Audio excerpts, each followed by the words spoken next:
Yes, the morning's been going great. We've made it through tech. We're certified to be on the track. We didn't like one of our fuel lines, so we wanted to fix it so that we would have no problems on the track later today or tomorrow. So the kids made a decision, rather than have a problem tomorrow or later, we would change it now and come back through tech here and get a certification again on the repair. Our fuel line burst on the inside track, so we're hoping to get that fixed, go through tech inspection again, and then get onto the outside track. I love the project. I think all the learning happens before we get here.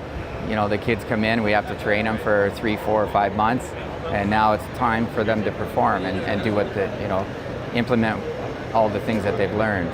Having fun, stress gets high and then it gets low, so it's kind of a real life experience. So, you know, they conquer one problem, they have to solve the problems, and one of the important things about this project is you know, a D or a C or a B is not good enough. It's got to be their A work, it's got to be perfect, and they have to find solutions. They can't give up. So that's the special part of it. It would have been great if it had counted, because unfortunately I did 12 laps instead of 10, so this run was disqualified. My display with my speed and my lap number said I was only at 8 laps, but I was at 12. So unfortunately that one got disqualified. However, I still have 2 more runs left, and I think that if the mileage stays the same, if I keep that drive pattern, then I think I'm sure we'll have a great mileage. So right now we recorded our last run, so then we were able to tell Maria, all right, you were going too fast here, you accelerated too hard here, and you braked too hard over here. So we can see that and tell her, all right, you got to coast over here, you didn't need this much power, to keep a constant power delivery so she's not on and off the throttle as much. A lot happened during this race.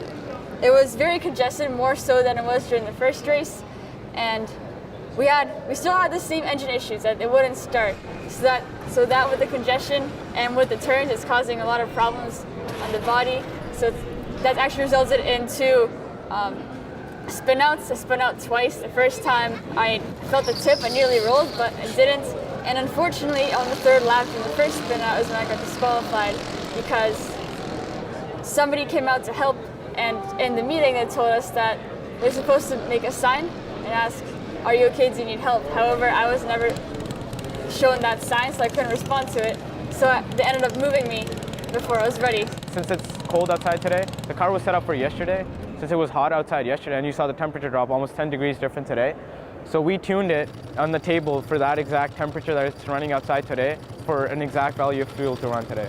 But the thing with electronic fuel injection is that Shell requires now you to have is that it's programmable. So you can change the timing on there, how much it opens, how much fuel you want at a certain RPM. You can advance the timing, retard the timing. Oh my gosh, we have 440 miles per gallon. After we did good, guys. Solid attempts, it was hard. I hope not. Man, we got it. Oh my gosh.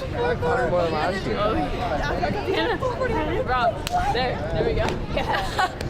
I think we just had more confidence. We knew a couple issues that we had yesterday, so we were able to improve on that. We developed a better communication systems. We asked a couple teams, Laval and Michigan, and they gave us some really helpful tips, so thank you to them.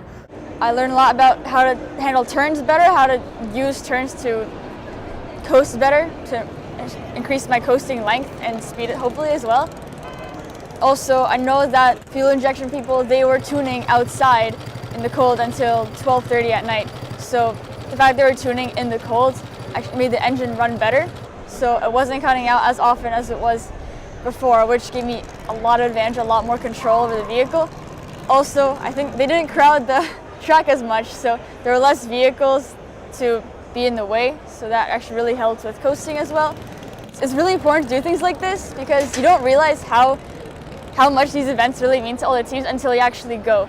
The camaraderie among the teams, not even within, but among different teams, everyone was sharing parts, everyone was giving advice, and you learn so much more than you would just by working on your own vehicle. You see, the teams are very open for sharing what you're doing. So yes, it's a competition who has the best mileage, but everyone's helping each other for the common goal of innovation, not just to win. which was the amazing part of this event. I wanted to originally be in computer programming. I've now changed over into welding and manufacturing. I was given the opportunity to learn from a professional, and that gave me the chance to change my career basically to what I wanted to be. My parents and my grandparents have always been into cars so much, so it's kind of carried down into the family, and we've all been car guys. And just looking at my parents, while my dad might want a car for horsepower, it's ultimately about me thinking about myself in the future and my kids in the future, and how they might not have cars, they might not even have cars if we don't think about this, right? Because they might just run out of fuel, and the amount of carbon monoxide that's being put in, the carbon footprint for the world and stuff, the icebergs are melting. Now we have to take care of the planet we live on, because if we don't, eventually it's just gonna fail on us, right?